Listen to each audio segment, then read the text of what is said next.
A committee on parole is called back to order. The time is 12:19. Our next case is Mr. Dominic Cox. Mr. Cox, would you please give us your full name and DOC number? Dominic Wayne Cox, 460136.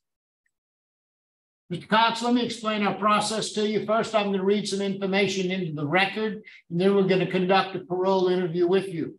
At the appropriate time, we will allow those persons who wish to have input to speak. Currently, here today in support of you is your mother, Miss Lorraine Humphrey, who wishes to speak, and you have several other friends who are there to support you. Cecil Ashford, Shelley Hacker, Carlos Lafargue, and Kathy Manuel. At the end, you'll be allowed to make a brief statement before the board votes, and then we'll vote. You understand our process, sir? Yes, sir. This is the matter of Dominic W. Cox, DOC number 460136, date of birth November the 2nd of 1981. He's a first felony offender. He has a parole eligibility date of September the 23rd of 2021. He's not eligible for good time. He has a full term date of June 23rd of 2025. He is currently serving a 25-year sentence on the charge of forcible rape. Is that information fairly accurate, Mr. Cox? Yes, sir. Mr. Cox, your case has been assigned to Mr. Pete Freeman. He will begin our interview process. Would you please answer any questions he may have? Okay, Mr. Cox, how old are you? I'm 41 years old, sir. Okay. How old were you when this event happened? 16. Sir? 16. 16, okay. Kind of speak up. I'm not hearing him too well, Warden. Also, Mr. Cox, what's your educational level? I have a bachelor's degree in communication, sir, from Ashland University. Okay. How many years have you served on this charge? A little over 23 years, sir. On a 25-year charge, correct? 25-year sentence, okay? I'm not going to ask you to tell me about what happened, but you do admit to what happened. Yes, sir. Okay. Have you ever taken a victim awareness class? Yes, I've taken the victim awareness through the re-entry program. I've also written an accountability letter, but I'm also currently enrolled in that victim impact. In what now? Victim impact. Victim impact. Okay, that was gonna be something I wanted to talk to you about. What effect do you think this crime had on your victim? Many, so not.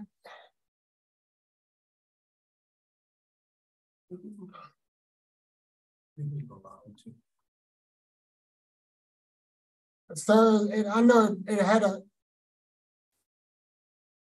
a lot.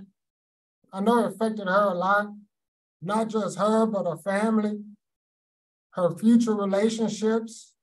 You know, there's so many things that by my actions that she has to suffer for that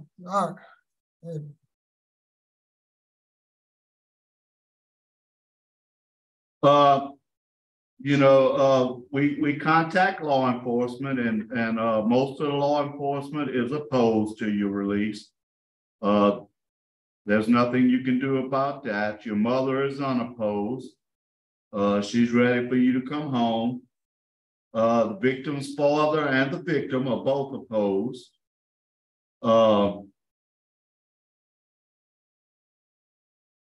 I see on your criminal record back in 2002, you had a battery on a correctional officer. What was that about? I think that was when I was in a parish.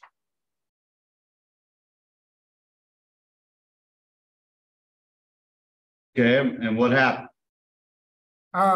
They came in the cell for the guy I was in the cell with, and me and the officer got into a little altercation. So they pressed charges, and they ended up dropping the charges though. Yeah, I also see that. You've taken a pretty good bit of classes since you've been in. Tell me what classes you learned the most from. Everyone I take, I try to get something from. However, this Oasis that I've been involved with for the past several years with Miss Kathy from Lake Charles, it opens my eyes to not only what the victim goes through, but how it affects the rest of everybody else, not just the victim, but the community, my family, her kids. You know, I think Oasis has been the most important class I've been involved in. Tell me a little bit about Oasis. Oasis is out of Lake Charles. It's a sexual and domestic abuse shelter. Miss Kathy, she comes here every other Monday and holds classes here for those who want to participate to spread the word on domestic violence and sexual abuse. How long have you been at that institution? I've been here since 2006, sir. 2006, okay. What's going to be your residence plan, your employment plan? Tell me what you could do when you get out, if you get out. I have I'll be working for LSL Properties and out of around Leesville area. Also be living at in Leesville with a good friend of mine. Also, I have several brothers that stand behind me, you know, for support if I do get parole today. Okay, has that residence plan been approved already? I've submitted it. I'm not sure yet, sir. Okay, well, they wouldn't let you out if it's not approved anyway.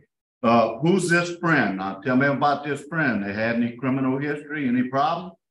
Yes, sir. He did do time here. He's been out for like 6-7 years. He's working on his own company.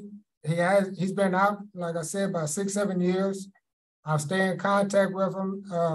He tries to keep me updated on what's going on. He's the one who got me the job with his boss doing construction work. Was he in for a sex charge or for something else? I really don't know, so I've never asked him. The golden rule. You've had 13 write-ups. The last one was in 2014, which is good for the amount of time that you've been in. Your custody is minimum. Your needs are low. Your risk is low. I noted the victim awareness class. What about clubs? You belong to any clubs in the prison? JCs and vets incarcerated. Okay. What about Pride? Were you a Pride member at one time? No, sir. They don't have that here. It's been someone else I'm thinking about. Okay, but you're all part of the JCs. That's good. What about your job over there? What's your job? I have 2 jobs, sir. I'm an inmate counselor, plus I'm a trustee. Okay, good. You do any community service besides your inmate counsel work? Yes, sir. I don't like to put myself out there, but I've done quite a few donations to the communities out here. Kinder softball, Oberlin softball team, a couple of veterans places with rocking chairs and Head Start. I've made donations with rocking chairs and stuff. Okay, good. You have a bunch of letters of recommendation. Like I say, the people that you've been in contact with in prison, the officers, and even our secretary and stuff have have complimented you on some of the things you've done for the community and stuff like that you've been in there. Warden, do you have any comments on Mr. Cox? Yes, sir, Mr. Freeman. And he's been a little bashful about any kind of donation that he's done with a lot of programs and all. I mean, he's done several. And a lot of times he do it just like you say, he kind of like being behind the scene. He always volunteered to help out. He's earned a lot of respect. He worked close around my staff. I always do a good job, never complains about anything. And as you can look around the room, you can see a lot of support in the room that's here today to kind of support him in this parole board here today. And I'm more than sure some of them might want to speak on his behalf if you allow them to do so. I'm sure we will, right, Mr. Chairman? Sure. Okay. I have a recommendation that I will make at the proper time. I have no further questions. I have one question. So you participate with the vets. So tell me about your military service. Ma'am, I never served. I've been incarcerated since I'm 17. I've had the privilege of working with the vets incarcerated. I have a high respect for those who served my country. I've wanted to serve, but I got arrested. Yeah, that's what I was thinking. I just wanted to be clear. Okay, well, good. Oh. Okay, good. All right, thank you. That's all I had. Thank you. We'll hear from your mother, Miss Lorraine Humphrey.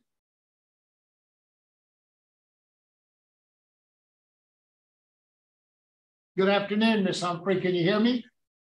I'm sorry, this is new to me. I had a problem unmuting. That's okay. We can hear you well now. Okay. I just wanted to say that I know Dominic regrets the actions that he made when he was a kid, and he's been locked up all of his life, basically. And the gentleman that I talked to when he called me about Dominic getting out, I just feel like Dominic deserves to have a life outside of those walls. And I want to be alive to see him walk out those doors. I don't know how much longer I have because I have a lot of health issues myself. But my son regrets what he did. I know he does. And he's tried to make up for it with everything that he's done since he's been behind bars. And I'm very proud of him for what he's accomplished. And I would just like to see him walk out those doors. That's all. I mean, he's a good kid, and he made a bad decision that's probably going to ruin the rest of his life. Unfortunately, it's going to stick with him. But he deserves the chance, I believe, to accomplish more outside of the prison, because there's not a lot he can do there. So I just hope you give him the opportunity. Thank you. Thank you very much, ma'am. Warden, is there anyone there that wishes to speak? We'll certainly hear anything they've got to say.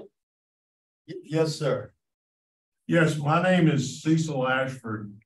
I'm here today for Dominic. I am a member of the Psychobe Ministry. And when we met Dominic about six years or so ago, on our first retreat that we had here, I met a very angry, unfocused, and selfish young man. And with the Psychobe Ministry, we come back in for fellowship with our retreatants once a week. And over that period of time, other than during the pandemic, I have witnessed an evolution, not a transformation. Transformation is on again, off again thing, but an evolution has permanency. I have witnessed the evolution of the Dominic Cox that you see sitting before you today. A man who thinks of others first, puts himself second, a man who has developed social, moral, and work skills and dreams and hopes that have made him, and you heard the warden's words, have made him a productive member of the Allen Correctional Society. This man, I pray that you allow him to take those acquired skills and desires, take that out into mainstream society. Because I think, and I will say that you will see a very productive and solid man out in the free world when this man is released. And like his mother said, he wants to be around to see his mother. And I pray, and I have many folks beside me that are part of Psychobe Ministry as well. There are 65 to 70 of us that come into Island Correctional occasionally.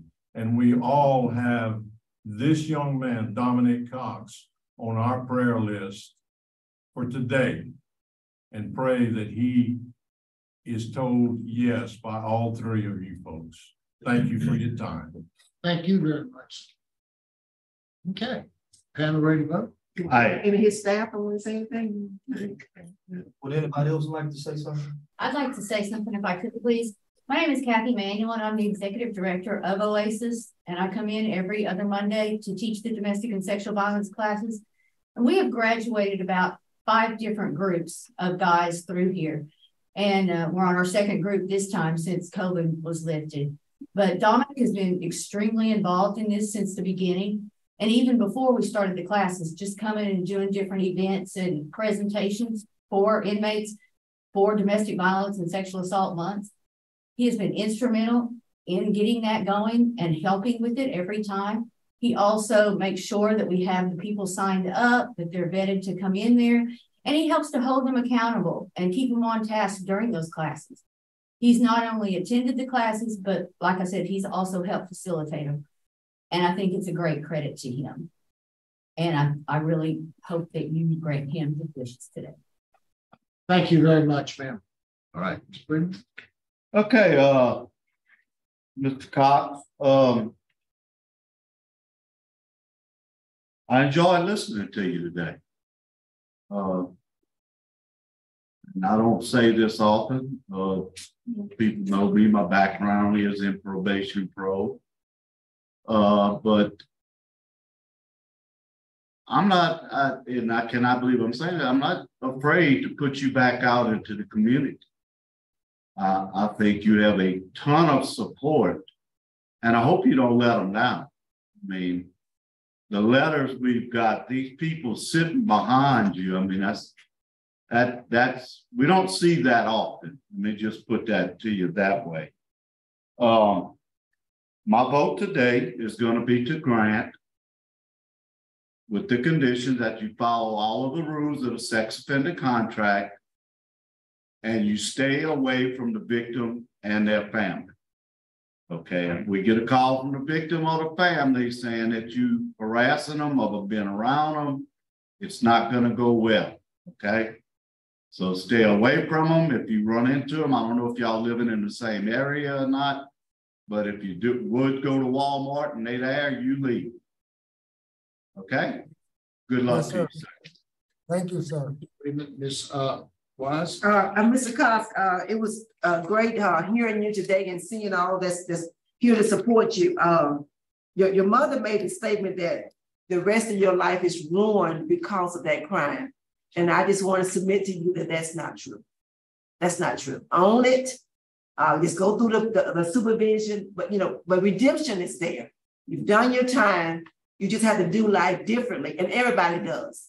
With whatever you got going on, everybody have factors that they have to do their life differently, but it does not ruin your life.